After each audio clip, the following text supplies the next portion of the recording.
₹100 petrol ఇస్తాను అంటే భారత మాతకి జై అనడం మానేశారా?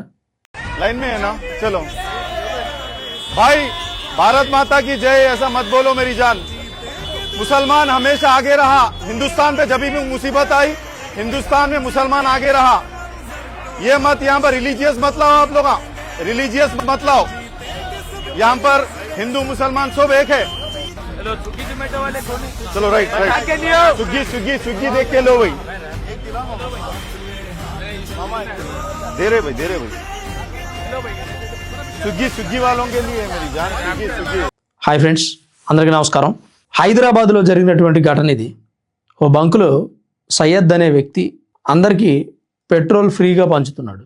కోకోనట్ వాటర్ పోసేటువంటి బాటిల్స్ ఉంటాయి కదా, ఆ బాటిల్స్లో ₹100 విలువ చేసే పెట్రోల్ నింపి జొమాటో వాళ్ళకి, స్విగ్గీ వాళ్ళకి, బైక్ మీద రోజువారీ పని చేసుకునే వాళ్ళకి పంచుతూ ఉన్నాడు. ఎందుకంటే వాళ్ళ ఆకలి తీర్చేది అదే. ఆ పని చేసుకోకపోతే వాళ్ళు బ్రతకలేరు. ఇస్తున్నాడు, మంచి పనే, బాగుంది, నేను అప్రిషియేట్ చేస్తా.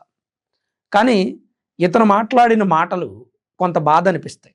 ఇతను మాట్లాడాడు, వాళ్ళు ఎందుకు సైలెంట్గా ఉన్నారు? ఇతను బంకులోకి వచ్చాడు, పెట్రోల్ పంచుతున్నాడు, భారత్ మాతకి జై, భారత్ మాతాకి జై అని అక్కడ ఉన్న వాళ్ళంతా అరుస్తూ ఉన్నారు. ఇతనేమంటాడంటే, భారత్ మాతాకి జై అనొద్దు మీరు ఎవ్వరు, మేము కూడా ఇండియన్సే, భారత్కి ఏదైనా సమస్య వస్తే మేము హెల్ప్ చేసామంటున్నాడు. ఓకే, మీరు హెల్ప్ చేశారు, భారత్ మాతాకి జై అంటే మీకు వచ్చిన సమస్య ఏంటి? అయితే ఇక్కడ ట్విస్ట్ ఏంటంటే, భారత్ మాతాకి జై అనని వ్యక్తులకు పెట్రోల్ ఇస్తా అంటున్నాడు. అంటే వెంటనే కామ్ అయిపోయారు. ₹100 పెట్రోల్కి భారత మాతని తాకట్టు పెట్టినట్టే కదా ఇది. ₹100 పెట్రోల్ లేకపోతే ఏమైద్దిరా భయ్? మన దేశం కంటే ముఖ్యమా? ఇప్పుడు పెట్రోల్ కోసం కొట్టుకు చేస్తున్నారు. అరే పెట్రోల్ ఉందిరా, కంగారు పడవకండి, మేము లిమిట్గా ఇస్తున్నాం అని చెప్పి బంకులు వాళ్ళు అక్కడ వ్యక్తి కూర్చొని ₹100, ₹110 పెట్రోల్ మాత్రమే కొట్టి పంపిస్తున్నారు. ఎందుకు? ఉన్న పెట్రోల్ని అందరికీ ఇవ్వాలి, అందరి కార్యకలాపాలు జరగాలి, ఎవడి పని ఆపుకోకూడదు, అందరి పనులు అవ్వాలి. కానీ ఒక్కడే ట్యాంకుల్లో నింపుకొని వెళ్ళిపోవడం, ఒక్కొక్కడు పెద్ద పెద్ద డబ్బాలు తీసుకొచ్చి నింపుకోవడం, వాటర్ క్యాన్లు తీసుకొచ్చి నింపుకోవడం, పెట్రోల్ కొరతని కృత్రిమంగా సృష్టించడం, దీనివల్ల ఎంత సమస్య ఏర్పడుతుంది? బంకులు వాళ్ళు మార్చిలో ఈ క్రూడ్ ఆయిల్ సంస్థలకు కట్టాల్సినటువంటి డబ్బు కట్టలేదని కొన్ని బంకులకి ఆయిల్ సప్లైను ఆపేసింది. ఎందుకంటే అసలే టైట్గా ఉంది. ఈ బిల్లులు అవ్వకపోతే మళ్ళీ ఇస్తే ఏం జరుగుతుందని వాళ్ళు ఆపేశారు. కడితే మళ్ళీ వెంటనే పెట్రోల్ సప్లై జరుగుతూ ఉంది. బంకులు వాళ్ళు అందరికీ ఇస్తూనే ఉన్నారు. ఇప్పటి వరకు పెట్రోల్ షార్టేజే లేదు. ఆంధ్రాలో అసలు ఆ పరిస్థితే లేదు. హైదరాబాదులో మాత్రం కావాలని కొన్ని బంకుల్లో ఈ పరిస్థితిని సృష్టించారు. పల్లెటూరులో లేదు, కానీ సెంటర్లో ఉన్నటువంటి కొన్ని బంకులకి పరిస్థితి వచ్చింది. పైగా అక్కడక్కడ ఇలాంటి వ్యక్తులు ఈ వచ్చినటువంటి అవకాశాన్ని కూడా ఉపయోగించుకొని భారత మాతాకి జై అనని వ్యక్తులు ఎంతమంది ఉన్నారో చూద్దామను, లేదా దీనిని బట్టి రేపొద్దున వేరే డెసిషన్స్ ఏమైనా తీసుకుందామనో తెలియదు. కానీ అతను పెట్రోల్ పంచాడు. అతనికి పెట్రోల్ ఎక్కడి నుంచి వచ్చింది? అంత షార్టేజ్ ఉంటే ఇతను పెట్రోల్ బాటిల్ ఎలా ఇస్తున్నాడు, సర్వ్ చేస్తున్నాడు ఫ్రీగా? అది ఎలా సాధ్యమవుతుంది? ఫ్రీగా డిస్ట్రిబ్యూట్ చేయడానికి ఇతనికి అసలు పెట్రోల్ ఎక్కడి నుంచి వచ్చింది? అంటే ఇతను కూడా క్యాన్లు కొనేశాడా? లేదా ఈ పెట్రోల్ కొరత సృష్టించడంలో ఇతని హస్తం కూడా ఉందా? ఒకసారి ఆలోచించండి ప్రాక్టికల్గా. ఇలాంటి వ్యక్తులు ఒక 100 మంది పెట్రోల్ని సేవ్ చేశారనుకోండి, ఆపేశారనుకోండి, హోల్డ్ చేశారనుకోండి, ఎంత పెట్రోల్ కొరత ఉంటుంది? అంటే పెట్రోల్ ఇవ్వట్లేదు, ఇరాన్ యుద్ధం నేపథ్యంలో ఇరాన్ అమెరికా మధ్య యుద్ధం జరుగుతుంది, భారత్కి పెట్రోల్ ఇవ్వట్లేదు అని ప్రాపకాండ చేసే ప్రయత్నం ఒకటి. దాంతోపాటు భారత్ మాతాకి జై అనకుండా ఉండేవాళ్ళు ఎంతమంది ఉన్నారు? అసలు భారత్ మాతాకి జై అనే పదం వినపడకుండా చేద్దామనే ప్రయత్నం కూడా అనుకోవచ్చుగా. అతనంటే అన్నాడు, వీళ్ళకన్నా సిగ్గుండాలి కదా. అంతమంది పెట్రోల్ కోసం ఆపేటి, నువ్వు ఇచ్చేదేంట్రా బాయ్, నువ్వు ఇవ్వపోయినా పర్లేదు, భారత మాతాకి జై అని మళ్ళీ వాళ్ళు అంటే మనం సంతోషించేవాళ్ళం. ఇలాంటి వీడియోలు చూసినప్పుడు మన దేశంలోనే, మన హైదరాబాద్లోనే ఇలాంటి పరిస్థితి జరుగుతుందా ఏంటి? ఎందుకు ఇలా చేస్తున్నారు అనిపిస్తుంది. నిన్నగాక మన ఉగ్రవాదులు పట్టుబడ్డారు విజయవాడలో, హైదరాబాద్లో, దేశవ్యాప్తంగా 50 మందిని అరెస్ట్ చేశారు. ఇలాంటి సంఘటనలు చూసినప్పుడు కొన్నిసార్లు అనిపిస్తూ ఉంటుంది. ఇప్పుడు అతను పెట్రోల్ ఇవ్వడం తప్పని నేను అంటలా, కానీ అతనికి పెట్రోల్ ఎక్కడి నుంచి వచ్చింది? దీని మీద ఎంక్వైరీ చేయాలి. ఇచ్చినవాడు ఇచ్చాడు, భారత మాతాకి జై అనకపోతే ఇస్తానంటాం, ఇదేంటిది? ఇట్లాంటి అంశాలను పరిశీలించండి ఒకసారి. అయితే ఇక్కడ పెట్రోల్ కొరత సృష్టించడానికి కారణమైన వ్యక్తులపై ఆయా బంకుల వాళ్ళు కంప్లైంట్ ఇవ్వాలి. ఎవడెవడు వస్తున్నాడు, ఎంతెంత ఫిల్ చేసుకుని వెళ్ళిపోతున్నాడు. వాడు వెహికల్లో ఫిల్ చేసుకుంటున్నాడా, లేదంటే ఏమైనా టిన్నులు క్యాన్లు తీసుకొచ్చి ఫిల్ చేసుకుంటున్నాడా? కొంతమంది వ్యక్తులు ట్రాక్టర్లో ఒక పెద్ద 100, 200, 500 లీటర్లు పట్టేటువంటి ట్యాంకులు తీసుకొచ్చి, వాటర్ ట్యాంకులు దాంట్లో నింపుకొని వెళుతున్నారు డీజిల్. దానివల్ల ఎంత షార్టేజ్ వస్తుంది? బంకుల వాళ్ళు జాగ్రత్తగా వ్యవహరించాలి. ఇలాంటి వాళ్ళు ఉన్నంతకాలం, ఇలాంటి వాళ్ళు అంటే ఎవరు? భారత మాతాకి జై అనడం మానేసి ₹100 పెట్రోల్ తీసుకున్నారు కక్కుర్తిగాళ్ళు. ఈ కక్కుర్తిగాళ్ళు ఉన్నన్ని రోజులు దేశంలో ఏదో ఒక మూలన తాకట్టు కార్యక్రమం జరుగుతూనే ఉంటుంది. దేనికి ₹100 పెట్రోల్ కక్కుర్తి పడాల్సిన అవసరం ఏముంది? మొన్నేమో ఫ్రీ అంటే వెళ్ళిపోయి హలీం కోసం హైదరాబాద్లో రెస్టారెంట్ మీద పడి చిన్నపిల్లలు, పెద్దవాళ్ళు, ఏజ్ కూడా చూడకుండా తొక్కేసుకుంటున్నారు.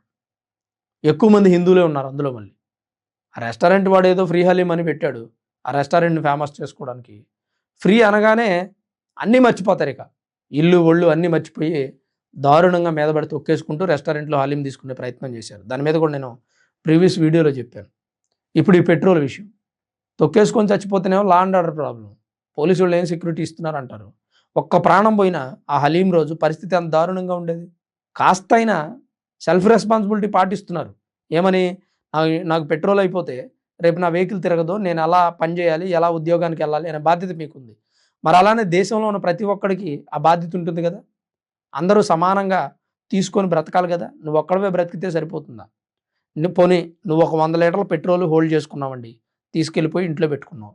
రేపొద్దున యుద్ధ ప్రభావం మరి కాస్త ఎక్కువైద్ది, అసలు బయటికే రావద్దని ఆంక్షలు విధిస్తారు. ఏం చేస్తావు? ఆ పెట్రోల్ నెత్తిన పోసి నిప్పంటించుకుంటావా? అరే, దేశమే స్తంభించిపోయినప్పుడు, నిత్య కార్యకలాపాలన్నీ ఆపేసినప్పుడు నువ్వు పెట్రోల్ హోల్డ్ చేసుకుని ఏం చేసుకుంటావు? ఇప్పుడు ఆ పరిస్థితి లేదు కదా. పెట్రోల్ స్వేచ్ఛగా దొరుకుతుంది కదా. ఆ పెట్రోల్ నీకు ఎంత మేరకు అవసరం అంతవరకు తీసుకో, స్వేచ్ఛగా నీ పని నువ్వు చేసుకో. 1 లీటర్ కొట్టించుకుంటావు, కొట్టించుకో. లేదమ్మా నాకు 1 లీటర్ సరిపోదు, అప్ అండ్ డౌన్ 2 లీటర్ పడుతుంది, 2 లీటర్ తీసుకో. అంతేగాని 100 లీటర్ క్యాన్లో ఫిల్ చేసుకోవడం ఏంటండి దారుణంగా? పోతే లారీల వాళ్ళకి డీజిల్ దొరకలేదు అనుకోండి, రవాణా ఆగిపోతుంది. రవాణా ఆగితే తినడానికి కూరగాయలు కానీ, సరుకులు కానీ, నిత్యావసర వస్తువులు కానీ దొరకవు. ఎందుకంటే ఒక స్టేట్ నుంచి ఇంకో స్టేట్కి, లేదా ఒక ఊరు నుంచి ఇంకో ఊరికి సరఫరా జరుగుతూ ఉంటుంది. వాళ్ళు ఏదైనా లారీలో ఒక 50 లీటర్లు నింపుకున్నారంటే అర్థం ఉంది. అరే, లారీలో నింపుకునేది కాదు, ట్యాంకులు తెచ్చుకొని నింపుకుంటున్నారు, టిన్నులు తెచ్చుకొని నింపుకుంటున్నారు. కాస్తైనా బుద్ధి ఉండాలి కదా. ప్రభుత్వాలు వివరంగా చెప్తా ఉన్నాయి, అరే బాబు మన దగ్గర పెట్రోల్ ఉంది ఫుల్గా, చమురు నిక్షేపాలు ఉన్నాయి, ఎల్పిజి కూడా వచ్చింది. ఇప్పుడు 3 అతిపెద్ద ఎల్పిజి నౌకలు గుజరాత్లోని ముంద్రా పోర్టుకు చేరుకున్నాయి. మరి ఇంకా ఎందుకు కంగారు పడుతున్నారు నాకు అర్థం కావట్లేదు. ఎల్పిజి కొరతను కూడా తీరుస్తూ ఉంటుంది ప్రభుత్వం. పెట్రోల్ డీజిల్ అయితే కొరతే లేదు, అసలు కొరతను సృష్టిస్తున్నారు.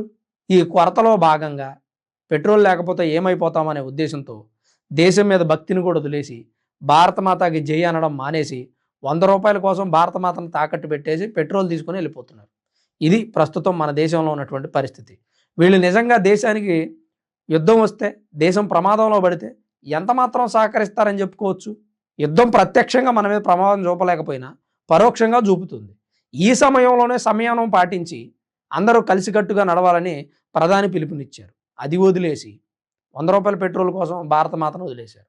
రేపొద్దున ఈ దేశంలో ఒకవేళ యుద్ధం సంభవిస్తే పాకిస్తానోడో, బంగ్లాదేశోడో మీ ఇండియా తరపున మీరు నిలబడొద్దు, మా దేశానికి వచ్చేయండి, మీకు ఒక ₹100 పెట్రోలు, ₹200 ఫుడ్ ఎత్తమంటే వెళ్ళిపోయేటట్టున్నారు జనాలు. ప్రజల్లో కూడా నేను అందరినీ తప్పు పట్టట్లా, కొంతమంది ఈ పని చేసినటువంటి వ్యక్తులు కాస్త దేశం కోసం బ్రతకండి. ఇప్పుడు నువ్వు నీ బండి అంటున్నావు, నీ ఇల్లు అంటున్నావు, నీ ఉద్యోగం అంటున్నావు, నీ ఊరు అంటున్నావు, నీ చుట్టాలు అంటున్నావు, నీ చుట్టుపక్కల ఉన్నటువంటి ఫ్రెండ్స్ అంటున్నావు, ఉద్యోగంలో గొప్పగా బ్రతకాలంటున్నావు, డబ్బు సంపాదించాలంటున్నావు. ఇవన్నీ ఎప్పుడు చేయగలవు? దేశం సురక్షితంగా ఉన్నప్పుడు మాత్రమే చేయగలం. దేశానికి ఏదైనా ప్రమాదం ఏర్పడింది అనుకోండి, ఇవన్నీ ఉండవు, స్మాష్. దేశం ఉంటేనే నీ ఇల్లు, నీ ఉద్యోగం, నీ బండి, నీ చుట్టుపక్కల వాళ్ళు, నీ బంధువులు. అసలు దేశమే లేనప్పుడు ఇప్పుడు ఇరాన్ పరిస్థితి ఎలా ఉంది, ఇజ్రాయెల్ పరిస్థితి ఎలా ఉంది, గల్ఫ్ కంట్రీస్లో పరిస్థితి ఎలా ఉంది, ఆఫ్ఘనిస్తాన్లో ఏం జరిగింది? సో ఇక్కడ గమనించాల్సింది ఏంటంటే, మొదట దేశం, ఆ తర్వాతే మనం. ఈ విషయాన్ని గుర్తుపెట్టుకోవాలి. లేదు మాకు దేశం అవసరం లేదు, మేమే పర్సనల్ అనుకుంటే ఇరాన్కి పట్టిన గతి పడుతుంది. ఇరాన్లో ఒక బాంబు వేస్తే ఏమైపోయింది? మొత్తం నాశనం. ఇరాన్ నిన్నటి వరకు విర్రవేగలేదా? నా దేశం, నా ఇష్టం వచ్చిన రూల్స్ పెట్టుకుంటా, నా దేశంలో ఉన్న ప్రజలను నాశనం చేస్తా, ఇబ్బంది పెడతా, హిజాబ్ ధరించకపోతే టార్చర్ చేస్తా, ఇస్లాం మతం ప్రకారం నడవకపోతే చంపేస్తా అన్నారు. ఏమైంది? 4 బాంబులు వేస్తే ఫరార్, పత్తా లేకుండా పోయారు. ఎవడేటి పరారైపోయాడో తెలియదు. వాళ్ళ దేశం లేదు, ఇల్లు లేదు, డబ్బు లేదు. పాపం స్కూల్ మీద బాంబు వేస్తే 160 మంది పిల్లలు చనిపోయారు. అదే నేను అనేది, యుద్ధ ప్రభావం రానంత వరకే మనం సేఫ్. ఒక్కసారి యుద్ధ ప్రభావం కనుక ప్రత్యక్షంగా మనల్ని తాకితే ఆ దెబ్బ ఏంటో తెలుస్తుంది. సో ఇక్కడ ఈ హైదరాబాద్ బంకులో జరిగినటువంటి ఈ వీడియో సోషల్ మీడియాలో చూశాక నాకు కాస్త బాధ అనిపించింది. అరే, 100 రూపాయల పెట్రోల్ కోసం భారత మాతను తాకట్టు పెట్టారా అని. సో అసలు మీరేమనుకుంటున్నారు? మీ అభిప్రాయం ఏంటి దీని మీద? వీళ్ళు చేసినటువంటి పనిని మీరు సమర్థిస్తారా లేదా అనేది కామెంట్ రూపంలో తప్పకుండా రాయండి. Thanks for watching this video. This is Ram signing off Sun studios.